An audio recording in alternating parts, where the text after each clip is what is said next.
They fenced off my entire ranch, claiming it was for community security. But now, they're the ones begging me to open the gate every morning so they can get to work. I'm John Walker, a 55-year-old rancher from the wide open plains outside Austin, Texas, and this is the story of how I turned a high-handed HOA's blunder into their worst nightmare. Where are you reading this from? And what time is it there? Are you scrolling on your phone, sipping coffee at your desk, or maybe kicking back on the couch with a tablet? Picture this: a dusty Texas horizon, my cattle lowing in the distance, and a chain link fence that's about to become the HOA's biggest regret. My family's been working this 200-acre spread for 5 generations, since the days when Texas was more about longhorns than lats. This ranch isn't just dirt and grass. It's a legacy built on sweat, stubbornness, and the kind of pride that comes from wrestling a living out of the land. The main gate, weathered but sturdy, swings open to a dirt road that winds past my red barn, its paint peeling just enough to give it character. My farmhouse, a 2-story relic with creaky floors and a wraparound porch, sits at the heart of it all. Out front, my dusty F-150 pickup waits for the next trip to town, parked beside a stack of hay bales and a rusted tractor that's older than I am. This is my world, simple, honest, and free. I'm not one for fuss. Give me a dawn patrol to check the fences, a thermos of black coffee, and the satisfaction of a day spent keeping my herd fed, and I'm content. At 55, I've got a gruff voice, a quick wit, and a low tolerance for nonsense. My neighbors used to be folks like me, ranchers, farmers, people who understood the rhythm of the land. But a couple of years ago, change rolled in like a storm cloud. An upscale gated community, all cookie-cutter mansions and manicured lawns, sprouted up on the land next to mine. Suddenly, I was sharing a property line with folks who think rural is a filter on their Instagram feed. The newcomers brought their homeowners association, HOA, a 4-letter word in my book. From day one, they had opinions about my ranch. My barn, they said, was too rustic for their aesthetic. Never mind that it's been standing since my great-grandfather's time, holding up just fine through storms and droughts. They griped about the smell of my cattle, as if livestock somehow offended their delicate noses. One letter even complained that my tractor, parked by the gate, was an eyesore. I chuckled at first. My ranch predates their neighborhood by a century, and I'm not part of their HOA. They've got no more claim over my land than I do over the moon. But the HOA wasn't laughing. They kept sending letters, each one more pompous than the last, demanding I conform to their standards. I tossed them in a drawer in my farmhouse office, figuring they'd tire themselves out. After all, I know my rights. Texas law doesn't take kindly to outsiders meddling with a man's property, especially when that property's been in the family since before their gated community. Was a twinkle in a developer's eye. I thought I'd seen the worst of their nonsense, until they crossed a line I never saw coming. One afternoon, I drove back from town, my truck rattling over the county road, and stopped dead at the sight before me. A construction crew was hammering posts into my soil, stringing up a tall chain link fence around my entire ranch. A locked gate barred the main entrance, glinting in the sun like a challenge. I stepped out, boots crunching on gravel, and demanded answers. The crew pointed me to a clipboard-toting woman named Karen Mitchell, the HOA president. She informed me, with a smile as fake as a $3 bill, that the fence was for community security. Said it was to keep my cattle from wandering into their precious cul-de-sacs. I called it what it was: trespassing. My blood boiled, but I kept my cool. "You're on my land," I told her. "Take it down." She just smirked and said it was all perfectly legal. That night, I called my lawyer, Tom Reynolds, an old friend who knows property law like I know my herd. He confirmed what I suspected. The HOA had no right to fence my land without permission. There's a public easement on my property for utility access, but it doesn't give them carte blanche to lock me in.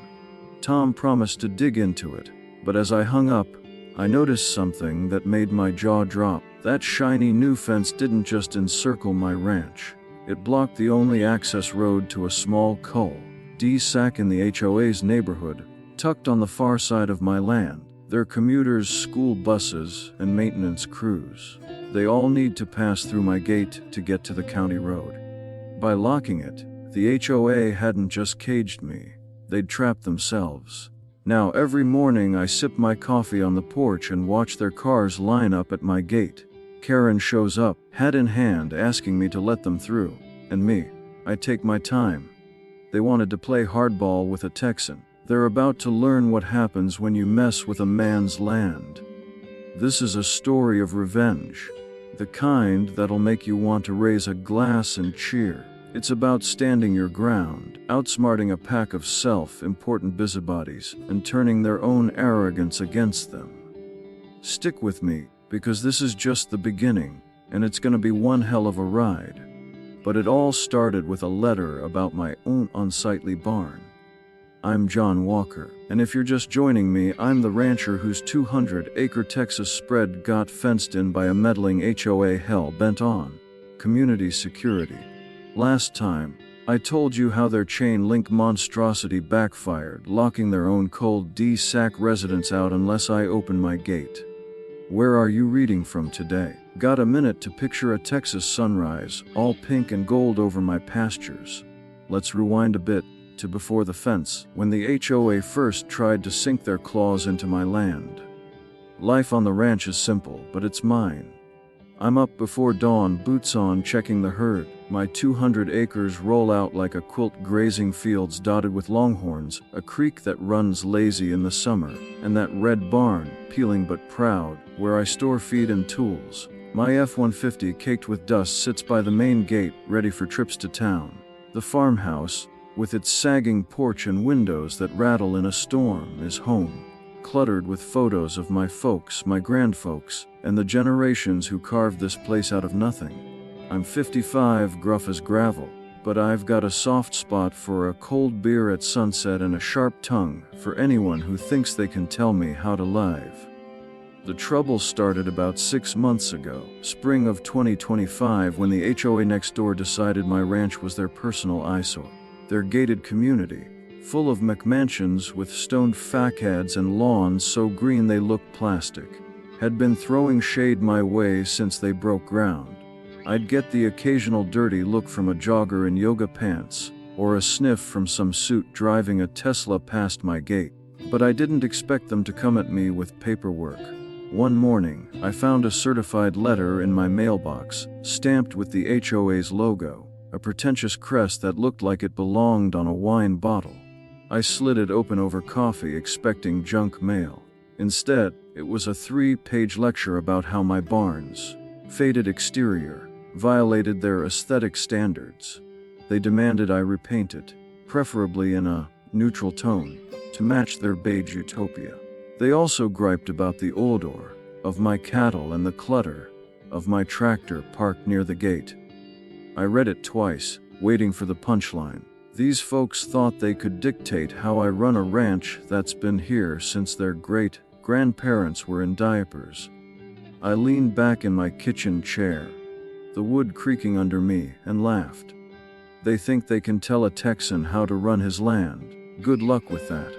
I tossed the letter into a drawer in my farmhouse office, next to tax records and a bottle of bourbon I saved for rough days. My ranch isn't part of their HOA.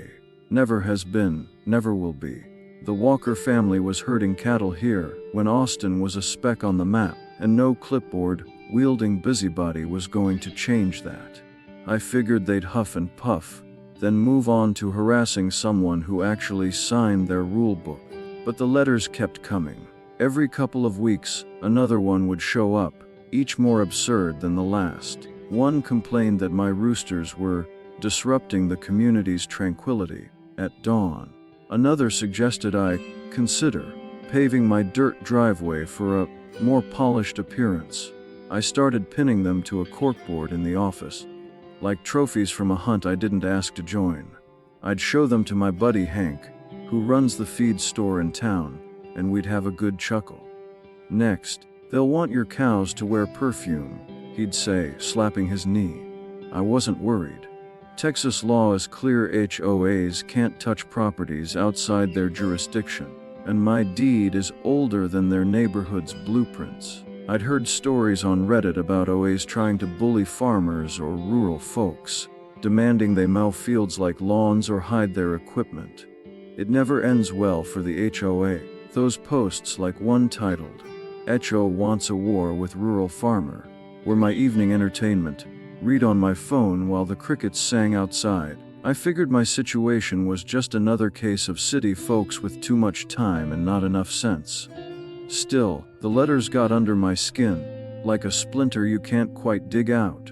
I'd catch myself glaring at the HOA's shiny entrance sign when I drove by, or muttering curses when I saw their landscapers buzzing around like drones.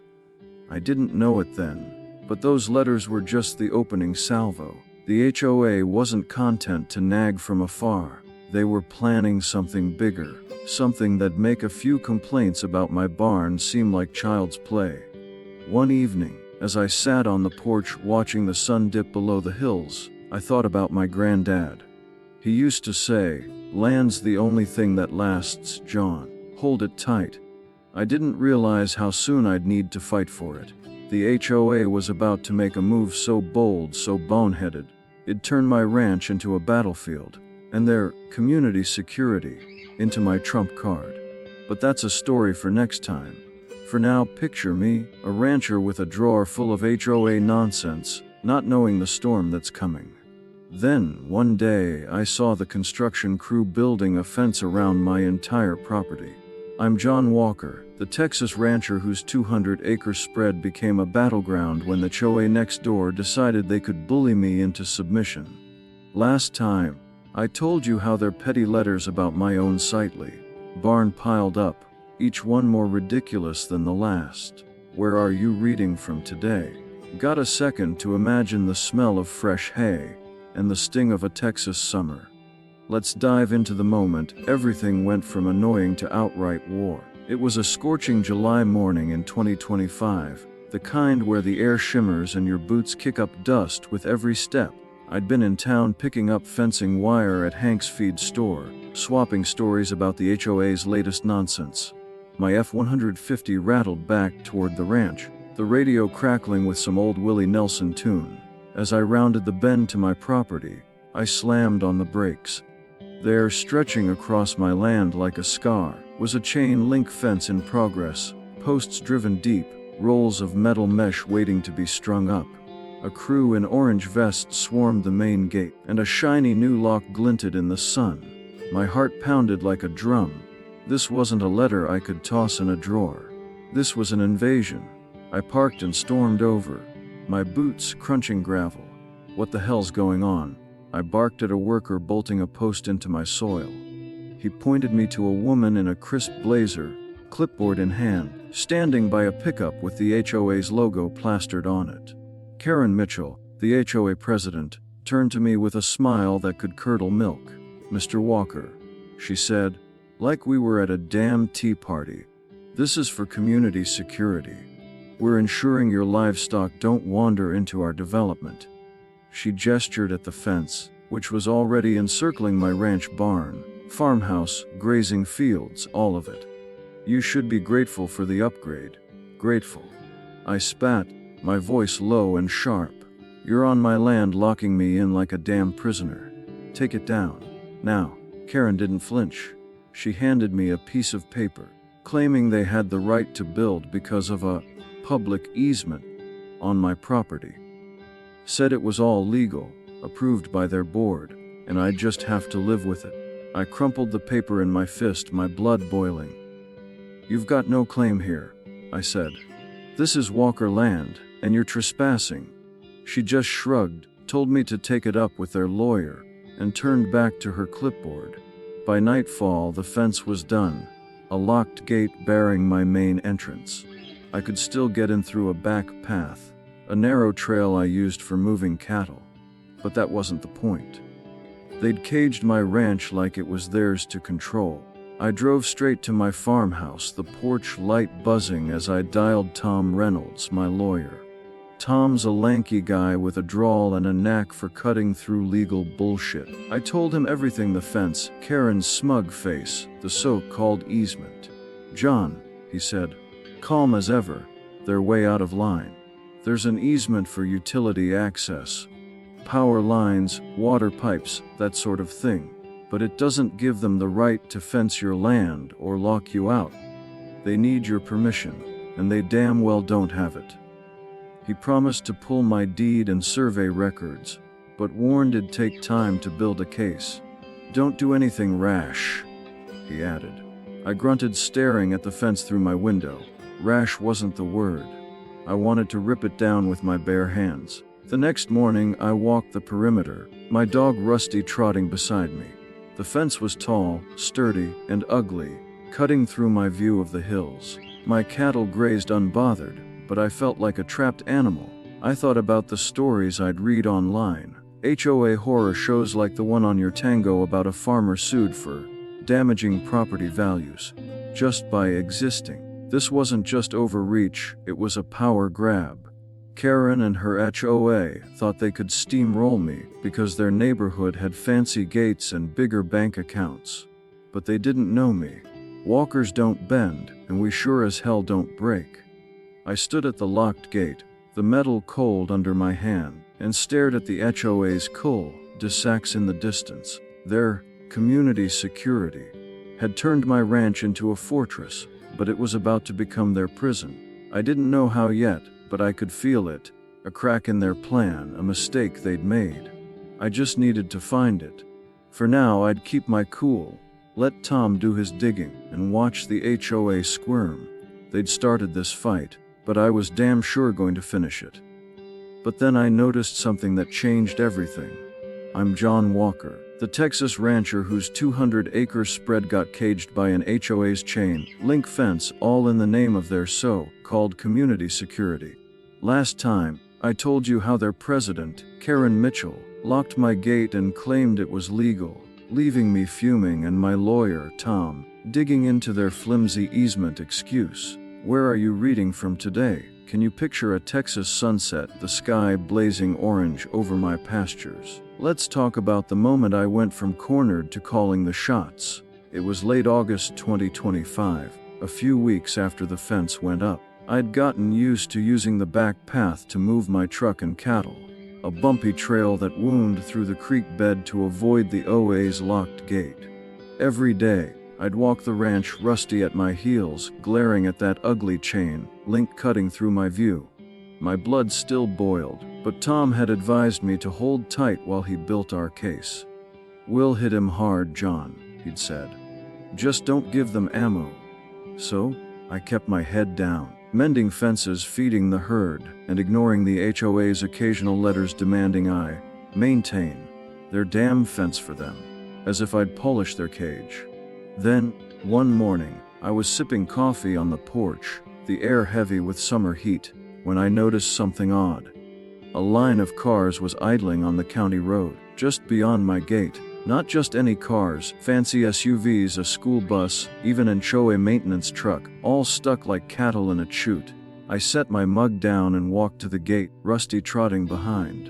A guy in a polo shirt rolled down his window, looking sweaty and desperate. Hey man, can you open this? We need to get to the cul-de-sac. I raised an eyebrow. Cul-de-sac. He pointed to a cluster of houses on the far side of my ranch, barely visible through the trees. Yeah, our road goes through your land. The gate's been locked for weeks. That's when it hit me like a lightning bolt. The HOA's fence didn't just encircle my ranch, it blocked the only access road to their precious cul-de-sac, a dead-end pocket of their neighborhood that relied on my property to reach the county road. When they locked my gate, they'd trapped their own people. Commuters, kids, delivery drivers, even their own lawn crews. They all needed my permission to get through. I leaned on the gate, a grin creeping across my face. Sorry, partner, I said. This is my land. Talk to the HOA. I turned back to the farmhouse, feeling lighter than I had in months. They'd fenced me in, but now they were the ones locked out. Guess their security plan backfired. By noon, Karen Mitchell was at my gate, her blazer wilting in the heat. "Mr. Walker," she started, her voice tight, "we need access to the Col de Sac. This is a public easement." I crossed my arms, leaning against a post. "Easements for utilities, Karen, not your soccer moms. You locked my gate. You figure it out." Her face reddened, but she pressed on, insisting I had a community obligation. I laughed. "My obligations to my land. Want access. Tear down the fence and leave my ranch alone." She stormed off, muttering about lawyers, but I knew I had her. That afternoon, I drove to town and bought a security camera, a little black box with a red blinking light. I mounted it on a pole by the gate, hooked it to a solar battery, and set it to record to a cloud drive. If the HOA wanted to play hardball, I'd have proof of every desperate plea, every trespassing attempt. By evening, the camera caught Karen back at the gate, rattling the lock and shouting, "This is unacceptable." I watched the footage on my phone, chuckling. "Who unacceptable's building a fence on my land, lady?" The next day, more cars lined up.